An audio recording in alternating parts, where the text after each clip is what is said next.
This is Own Your Magic, Elevate Your Business. And this training is on what I call the 6 types of sourced magic, which I'll break down for you as well. This is for you if you are a business owner whose business has plateaued in some way. Maybe your work has started to feel heavy or hard, so you don't want to bring in more work because it's not lighting you up the way it used to. Maybe you're a little bit bored in your business, or the strategy that used to be working like gangbusters is not working anymore. And so you're taking time to reflect and decide what's next for you, or how do you want to grow in this next season. So I want to create that context for you because I'm going to share 6 sourced magics, or 6 ways your inner knowing or divine guidance works with and through you to help create higher consciousness for you in your life and as a result on the planet that you're living in. Why would we want to follow our divine guidance to create higher consciousness?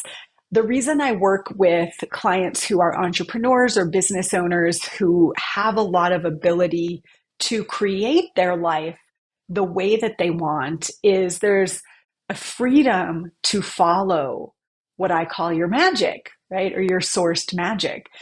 And yet, in the traditional business world, we're not yet given a permission slip to do that, to bring our spiritual guidance in, to trust our inner knowing, to collaborate with our clients about what's actually going to serve their higher consciousness, not just make them money or get them the practical result they want, but to do it in a way that actually creates inner freedom for them. Just a bit about me. I have been in business for 15 years now, and I'm going to share a story that was happening right when I first started my business, as well as one that caused me to pivot my business to be very, very overtly about sourced guidance. Before I became a coach and started my own business, I was an engineer. So I sometimes call myself a recovering engineer.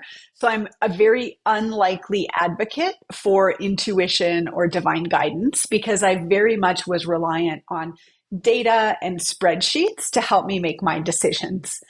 And so over time, as I've been growing my transformational business, I've had so many undeniable examples of where source has guided me or my client to a higher outcome than ever we could have strategized from our mind. As a result, I've been helping transformational entrepreneurs for the last, more than a decade to create profitable businesses, often using transformational retreats as a part of their business model, but to really be expert guides at the process of transformation. To be an expert guide at the process of transformation, for me in my world, requires 2 things.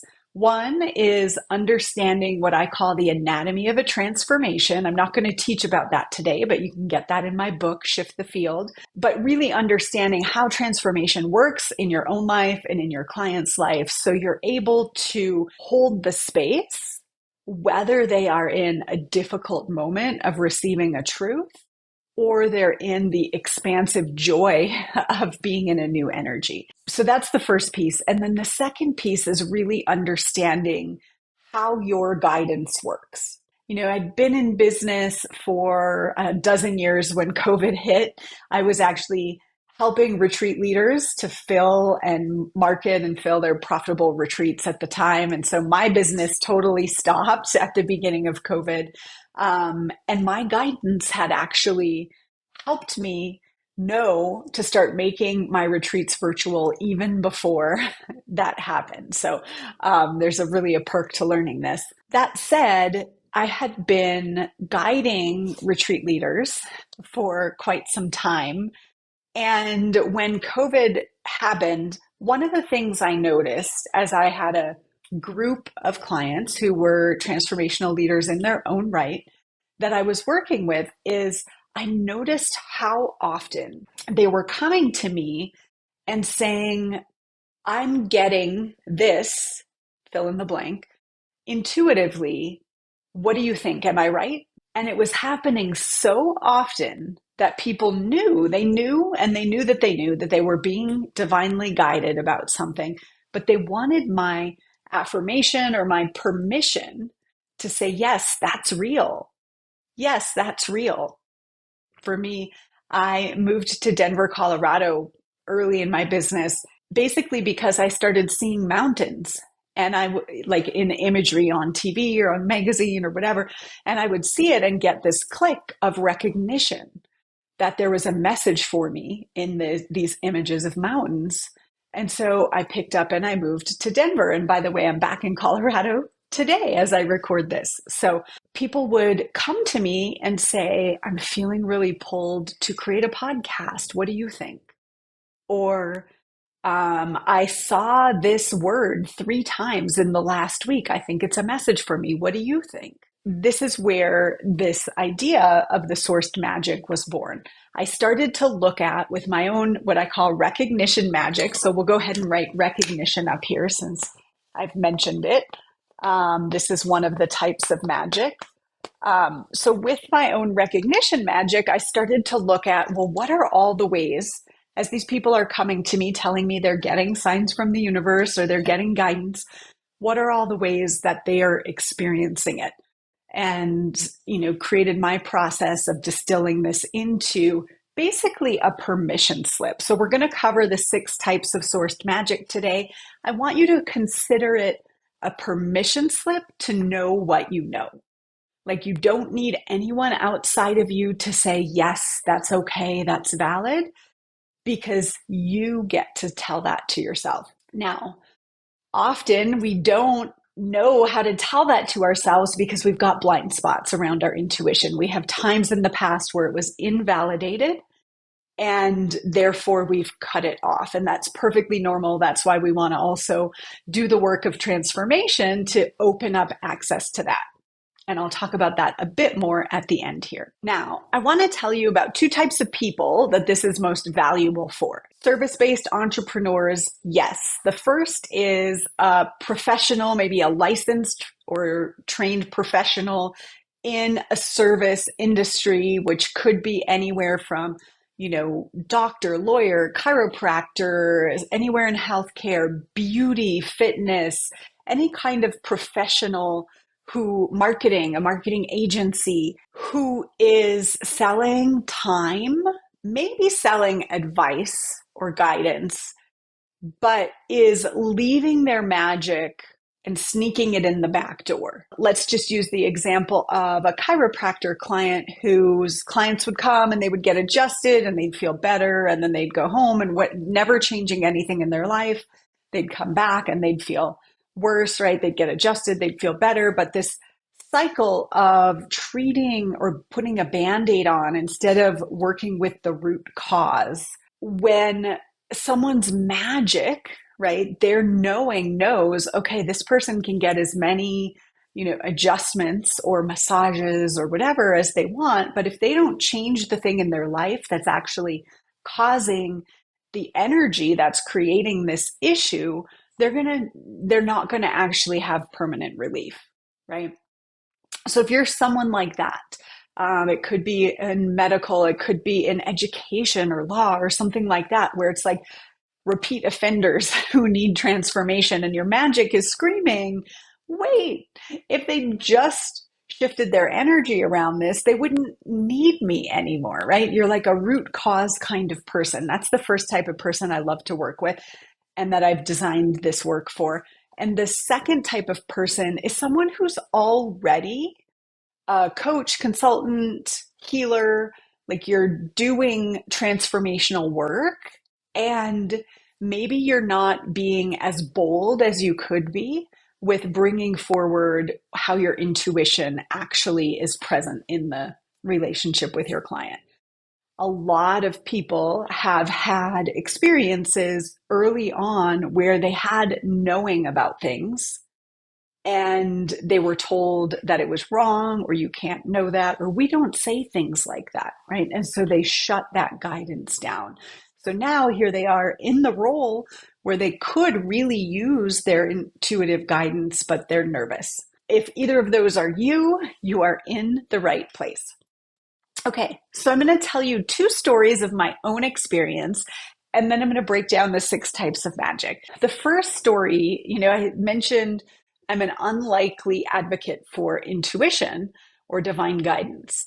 That said, early on, I had been trained as a coach in my corporate job, and I knew there was something to this idea that our energy patterns or our filters get in the way of us being real, telling the truth, trusting ourselves. Like I got that knowing from my coach training, and I knew I wanted to do this work. But one, I was afraid. I was a chemical engineer, and it's like you can't have this career and then go be a life coach. Who would give this up to go be a life coach, right? And so I was really afraid to do that. But the other thing that was going on is I had gotten married and divorced, and it was kind of a whirlwind. And I was divorced, within 6 months of my wedding, and I was left with a bunch of debt. I decided to just take the debt that we had accumulated because I felt like I could handle it, right? And I didn't know, it didn't feel worth fighting about. And so here I was with a bunch of debt and this dream to start a business, and this feeling like I can't do that until I pay off this debt. In this process, as I'm healing, a friend of mine recommended I go talk to a spiritual advisor. And this was a friend of hers, and I went and had a meeting with her. And I don't remember anything she said really, other than I know she was very tapped in and she was very connected. And I felt heard, and I felt like an opening. So I'm driving home from meeting with this woman, right? Here I am, divorced, debt, engineer brain, right?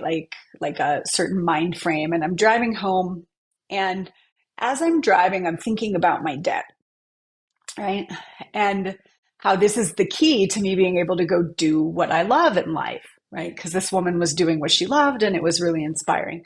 So I'm driving, and all of a sudden, my car swerved on the highway. Just, and I was like, what is that? What happened? I didn't do anything different. There was no one around, thankfully, and it just swerved. So I started to ask myself, what was I thinking about when that happened? So I had like a little inkling that I was someone who got signs from the universe, right? That there was some significance to this thing happening. And so I remembered what I was thinking about in the moment. And I was thinking about cashing out my retirement account to pay my credit card debt. Now, this was not a new thought. I had been through all of the possibilities of how can I clear this debt so I could start this business and do what I love. I had been through this thought process before, but all of a sudden in this moment, the car swerved, and I was willing to pay attention to this signal, this guidance, that it was time to actually take that action and to go change my life. Because what was really happening is every time I told myself I can't afford to get Starbucks, I was feeling shame. And I was reinforcing that. And according to my math, I was going to be doing that for the next, 6 to 12 years, depending. And so I had plenty of money in my retirement account that I could take it and pay it. And I had a couple of accounts, etc. But I wouldn't let myself do it because it wasn't smart. And because it wasn't smart to pay the government the extra fee to withdraw early and all of that, I was stuck. I was like, I couldn't take an action that wasn't smart, right? Remember, chemical engineer, part of my identity is being smart. And so making this stupid decision felt really like impossible. But I knew that I was being guided, and it was recognition magic. I recognized that what I was thinking about and the sign. And so I fast forward, I cashed out the retirement account, I paid the penalty. Within a week and a half, I was receiving a job offer for a new job that paid that exact amount that I had just taken out, more than my current job. So I got a raise that replaced that money. Not only that, in the new job, my company got bought, and I ended up with a severance package, which was a nice little sum of money to go start my business. And I would have never, ever done that had I not followed my magic, my knowing. So let me break these down for you, and I'll share the other story at the end. So the first type of magic is recognition. And recognition magic is seeing patterns, seeing signs, making connections between things that maybe other people don't see. So there's a way in which you process the world and the information that you see. I kind of see it as webs of energy in a way, and I see the connection between things. Recognition magicians can often predict what's going to happen based on extrapolating these connections, right? So they can tend to be a little ahead of the game. They can tend to be reporting on trends and predicting what's going to happen, actually. And they're guided often by signs or signals. They recognize what's for them. I have it as a click of recognition, and then I see the thread. A recognition magician, we're not taught that this can be a skill or a gift, but often when people hear it, they know, oh, I do that, right? This is the one that when I first started my business way back when, I knew because I had had it reflected to me enough that I was able to make connections that other people didn't see. And I knew that that was going to be really helpful for my clients. So that was the first magic I sold, if you will, when I started my coaching business was recognition, right? I would have, people share and I would see the threads and the patterns. I'd get a click about what's important and be able to help people see what they couldn't see about that, kind of illuminate that. So that's the big skill of a recognition magician. And if you double down on your magic, I promise you life gets easier and also you can charge for it. The next magic is compassion magic. Compassion magic is really healing with your heart, with your profound presence and deep non-judgment. Compassion magicians love on people. They love the world. They love the world so much that sometimes they forget to have good boundaries, but a really on their game compassion magician knows that sometimes the boundary is the transformation. That sometimes the most loving thing we can do is to set a boundary for someone. That can be something that's a little challenging for someone with a lot of compassion magic. In terms of guidance, compassion magicians follow their heart, right? What does my heart feel about this? And I can feel it so deeply, even as I speak about it, how your heart knows. Your heart knows if it feels lit up, if it feels drawn, if it feels scared, if it feels shut down. And we're often taught to ignore that, right? And the other thing is a lot of people with a lot of compassion magic have actually had that taken advantage of because they see the good, they see the potential and the possibility, and that can sometimes make us, I myself included, I have a lot of compassion magic, can sometimes make us a target for people who want that energy. And yet this is such a gift. And so, I've often worked with people who have a high level of compassion magic and they judge it and they think it's weak or it's not valuable or it's not important. But for me, compassion magic is actually the strongest of the magic types. Now, when we think about bringing this into your business, right, recognition magic, I gave an example. For me, when I'm relying on recognition, I'm often wanting input from people, from the universe. I might, pull cards or do intentional social media scrolling, saying, okay, let me just see what jumps out at me about this situation, right? Recognition magicians need input to recognize and respond to. Compassion magicians work really well in an intimate group, and they may need not a lot of words, not a lot of stuff to do. I've helped people design retreats for ages. And for compassion magicians, it's like intimate retreat is the perfect business model for you. And then paring back the doing and bringing more presence and being and sharing and loving up on people and understanding how to help them transform when they're in that deepest truth moment.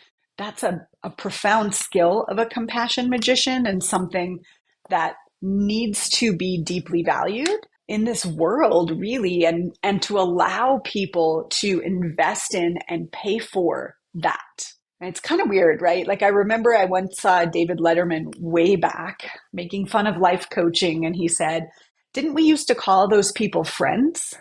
Right? People who listen and hold space and all of that. Allowing someone to invest in healing their heart really is such a gift. And, compassion magicians can have a little trouble with that. So if we were live together, I would want to know if you relate to that. Message and let me know if you do. You can find me on social. All right. The third type of magic is, we'll go with expansion magic. Expansion magic. So expansion magicians have a deep, profound understanding of the abundance of the universe. There is an immediate knowing of how something can be amplified or expanded or taken to the next level when someone's limits are removed, right? So most of our limitations are conditioned to keep us safe. And when you get in contact with an expansion magician, they just like refuse to see the limitations. They only see the purity of the truth of the expansive nature of who you are.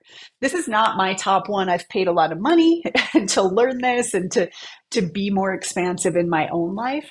But the people that I work with who are expansion magicians, first of all, when they're working with their clients, it's like, I can see what's possible and they just can see it and it looks so easy to them, right? A lot of how I help compassion magicians is to help them bring their clients with them and know how to help their client get over their own limitation to this. But really, when you're in the presence of an expansion magician, you start to think more expansively as well. Not everything has to grow, okay? Not everything has to beeline toward the, making the most money or the most profit or taking up the most space or whatever, especially as we're, wanting to create a sustainable planet. That said, so much of our like default or toxic behavior patterns come from not realizing we are actually abundant and that we are programmed for more life and we're programmed for growth, right? And so an expansion magician can see the aligned growth trajectory for their client or with their client. They may see it and recognize it if these are in combination, or they may simply hold the vibration of it if they're also a vibration magician, which I'll talk about next. But this person knows what's possible. So let's go ahead and go right to the vibration magic because that's the next one. And vibration magicians are seeing the world in energy. Now, I am energy first in everything I do. We train we train our clients to help their clients shift the field, which is really shifting the energy or the vibration of a situation or a thought process.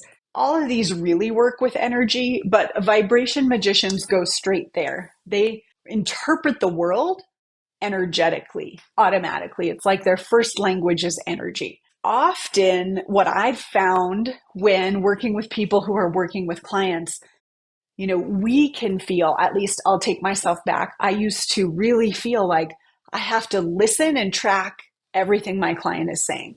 And this is coming from recognition, right? I've got to find the pattern. So I have to listen, I have to follow and hear everything. A vibration magician is going to go, I'm just reading the energy of this, right? So there was a point where I used to get stressed. This is early on. I would get stressed when I didn't follow something or a client wasn't making sense to me and I couldn't track it, right? I eventually learned to read the energy instead, right? And to be able to say, I hear you talking, but I'm not understanding because your energy is incongruent with what you're saying. your vibration is so loud, I can't hear your words, right? And let's say someone's so angry and they're communicating all the things, but the anger is there first and that energy is present. A vibration magician is going to, one, read the anger, two, know how to work with and transmute the anger, three, hold the higher vibrational vision with that person.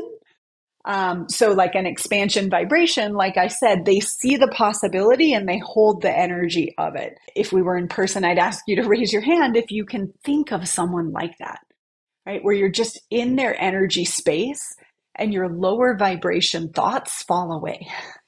And immediately you start to think things differently because of that magic, right? That higher consciousness that's available when you're around a vibration magician. Similar to compassion, vibration magicians can sometimes overlook how someone's actually being in their vibration, right?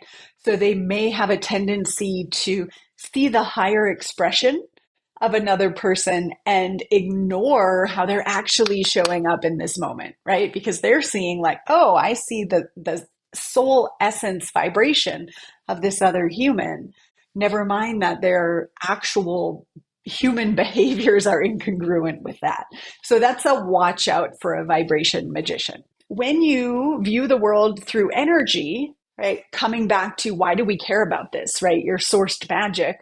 If you're a vibration magician, sometimes the world wants you to explain yourself. So let's say you just feel a vibrational misalignment with, one of the interviews in this summit, right? And if it's this one, by all means, permission to click off. Sometimes we just feel a vibrational misalignment, and maybe 10 of our friends love this thing. And we just don't feel it, like something's off vibrationally about this situation. Can you give yourself permission to trust what you're feeling vibrationally, even if something looks really popular and trendy on the outside? That is how vibration magic can guide you, right? This is a yes, this is a no. I resonate with this vibration, or I want more of this vibration in my life. I don't resonate with this vibration, or I want less of it in my life. And to give yourself permission to step away from those situations. So that's vibration magic. Let's keep going here. There is also expression magic.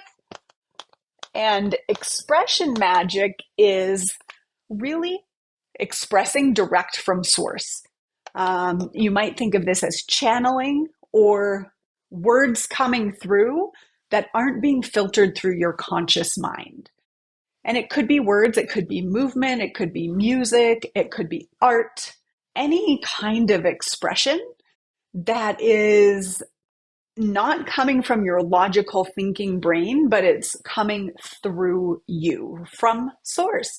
So sometimes we work with artists whose art is channeled, right? They are channeling art on behalf of a person, maybe someone that they already know, or maybe they don't know who it's for just yet, but they're aware that and let's say it's expression vibration, maybe that's coming through as music or a tone or a chant or a mantra or a piece of art or something that's holding a vibration and it's coming through source and it's for someone to help them hold that vibration. Expression could be channeling a message. It could be actually like channeling specific guides, right? Where you're not present and you're getting out of your way and allowing them to speak.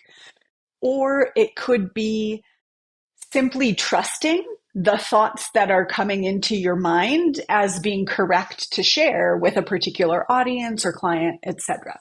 With expression magic, a lot of times my clients with a lot of expression magic have had the hardest time in marketing their business because so much of the advice is have a structure, have an outline, know what you're going to say, make sure you land the plane with your message. And an expression magician is going to be in their highest service when they're just allowing the words to come. Now, there's ways that we can account for this and structure for this to where people are actually coming to receive this, right? And if you think of Abraham Hicks, that's a great example where it's all expression magic with vibration, I would say, where you're really aware as a buyer, as a client, that's what I'm signing up for.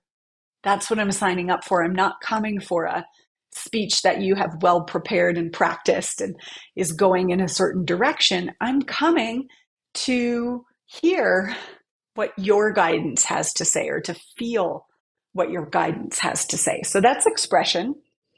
And then the final magic is, by the way, expression might journal a lot to get messages for themselves, might find themselves needing to get in conversation to see what comes out of their mouth, and then they recognize it as guidance, right? Expression recognition. So the key here is giving you permission to know how you know what you know, and then to design your life to support that instead of feeling like you're weird because you're making these decisions that you can't explain. And the world thinks they are owed an explanation somehow. Okay, our final magic type is sensation magic. And sensation is feeling the feeling in your body, knowing that your body is a fine tuned instrument that can let you know what you're actually being guided to. Whether it is having a symptom, a physical symptom that's actually got an emotional or energetic piece of information for you about yourself or about a client. People with sensation magic, often their body is mirroring what's going on with a client's body or energy field. And so it's like giving them information about the situation, or it's helping create guidance. I first discovered my own sensation magic. I didn't have this name for it or anything. When I was hosting a retreat and it was after lunch and I was feeling great. I ate whatever I had for lunch, felt great in my body. And then I got into the retreat room and I'm at the front of the room and I suddenly had like a major stomach ache. And it didn't make sense for that to happen because I was feeling great. And so I asked, does anyone in here have a stomach ache? And someone raised their hand and they said, actually, I've been really wanting to raise my hand and ask a question, but I'm scared and my stomach really hurts about it. And so we were able to work with them on that. But that was also an affirmation for me that sensation was guiding me. And the more I've leaned into that, I have a whole kind of dramatic story about how Source was saying, use your physical body, because I wasn't trusting it or I didn't want to listen. Today, I actually do sessions with my private clients to where I'm literally reading their energy field and feeling it in my body with intention, and asking their energy field to show me what wants to transform within the container. And it's a really, really beautiful use of sensation magic. With this, I had to learn, one, how to discern what's mine and what someone else's. I have to be really clean about keeping my own field clear, making the hard decisions when something's affecting my energy to clear that out so that I can be a vessel of feeling what's there when I'm in my client work. Sensation magic might guide you physically. You know, do you feel like this about an opportunity or like this about an opportunity? How does it feel in your stomach, in your heart? Does it feel expansive? Does it feel contracting? Does your throat close up, right? And what is that telling you about this particular situation for yourself? So these are the 6 types of magic. You probably see yourself in more than one, given that you're here. I really think the combination of a couple together that's really unique to you helps you to truly own who you are and the value that you're bringing transformationally to your work and to the world. And here's the thing. Sometimes when we get into a plateau, we've fallen out of love with our business, our business feels heavy or hard. It's because there's a new type of magic that wants to come online. And maybe we've been ignoring it. Maybe we're a little nervous to step into it. I'm personally stepping more into expression magic. And I feel nervous about that because we don't know what's going to come out of my mouth or the direction I'll lead or who wants that and when do they want that and where do they want that. And I'm learning all of that right now, but it feels really exciting and therefore it feels very alive. There was a season where, like I was telling you, I leaned into my sensation magic and that's pretty integrated now. Like I'm quite embodied and I feel and I know and I can interact with life in a full bodied way. And so I've developed so much of that and I'm being called here now. But my initial, for decades, not decades, but for quite some time, I led retreats that were recognition and compassion based, right? Holding a safe space and then recognizing the pattern and loving it into transmutation. And that has been so alive for me. And now I'm adding in a touch of expression. So what's resonating for you here? And what might start to shift if you bring more of your magic in? You know, if you are in one of those professions where being professional feels important and the idea of saying, ooh, you know, my left ear started to ring, that's my left ear, started to ring when you said that, right? And being able to share that in a professional context can seem weird. And the more of us that are bringing our full magic to the table, the faster our clients move, the more joy and peace that we're creating on the planet. So if you're in one of those more traditional professions, just permission slip to play with bringing more of what you know into your relationship with your client. And just start to see how that feels. I teach all kinds of structures for that in my Shift the Field coach program. But for now, just start to play with that. If you're in the category of people who are already coaching or healing and you're doing that kind of deeper work, permission to see if there's a bolder expression of it that wants to come through, or if you're simply undercharging and raising the investment to work with you is actually going to help bring in more committed clients into your work. So with that, I want to share one more story, and then I'm going to share a little gift that you can access. That's a little 4-part video training called Celebrate Your Magic. It's on, I'm sure, the page by this video, and I'll also give you the link in a moment. I want to share a story about a time before I really knew my magic. Like I kind of knew I had this going on, right? That I was healing with my presence and my heart and my acceptance, and that I could recognize patterns. And I knew that to a certain degree. And yet there was a way in which I felt a little bit victim to my guidance. I was going to maybe get a sign, maybe not. And when I got a sign, I was like really excited and had to act on it immediately. And I didn't know I had the power to refine, to have a relationship with Source and have Source help me get really clear and move forward from that place. And so I was following my intuition, but I had a blind spot. Okay. It was, I don't know, 2017-ish, 2018, and probably 2018. And I was hosting this event.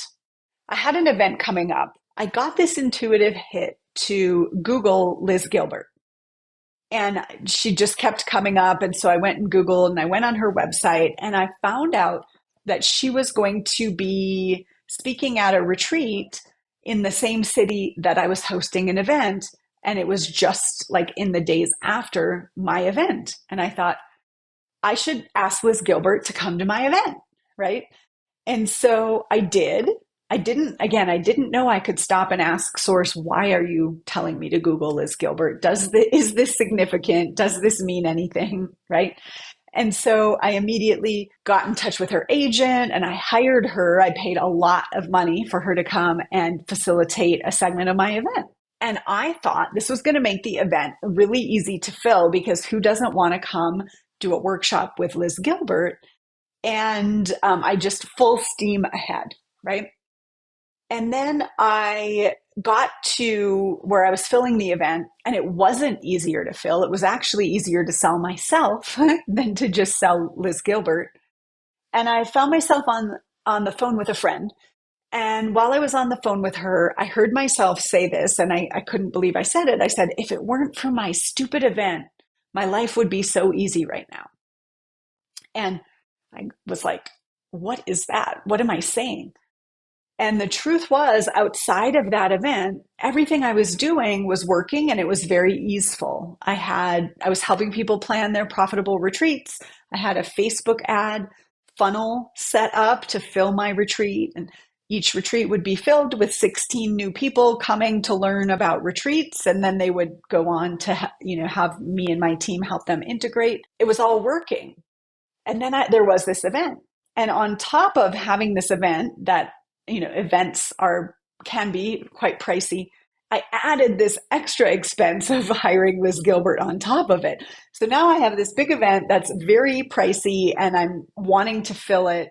Meanwhile, everything over here is easy and this is a struggle. And after I heard myself say that, I started to reflect, like, what did I miss? I thought I was following my intuitive guidance, but what did I miss?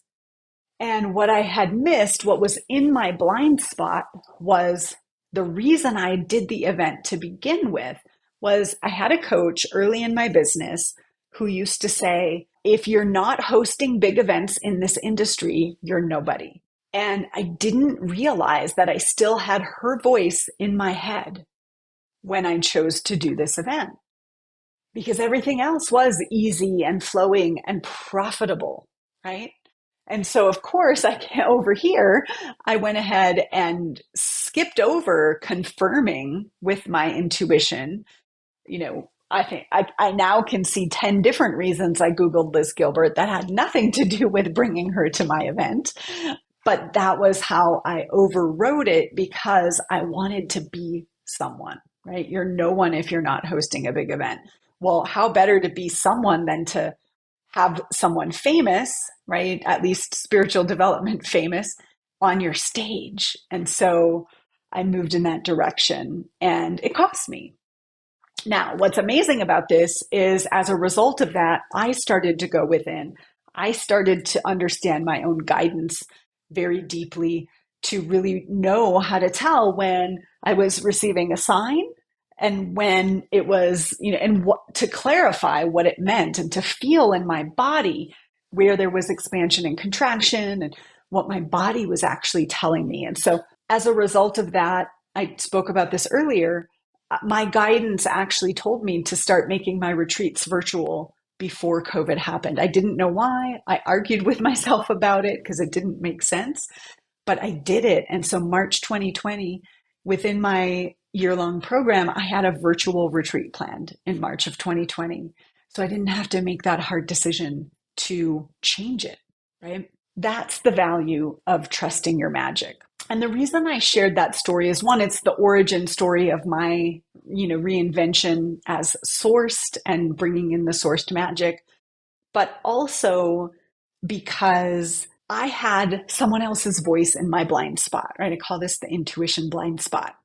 And I'm guessing if you're not consistently just living a life of magic, you've got something in your blind spot, someone's voice, someone's judgment, society's, what's normal or acceptable, that's over here hidden from your view, but filtering everything. And it's keeping you from accessing your divine guidance and your unique path. And that's where the transformation comes in, right? The bulk of my work is around transforming what's in the blind spot so that we can have more direct access to source as healers, as leaders, as service providers. If that's resonating for you, if you're loving this, you want to learn more about the magics and look at what's in your blind spot, I have a mini course. It's called Celebrate Your Magic. I would love to know what you heard, so please feel free to find me on social media, send me a message, let me know how this has been for you. So thanks so much. I'm Darla LeDoux, founder of Sourced, author of Shift the Field, and I'll hopefully see you soon.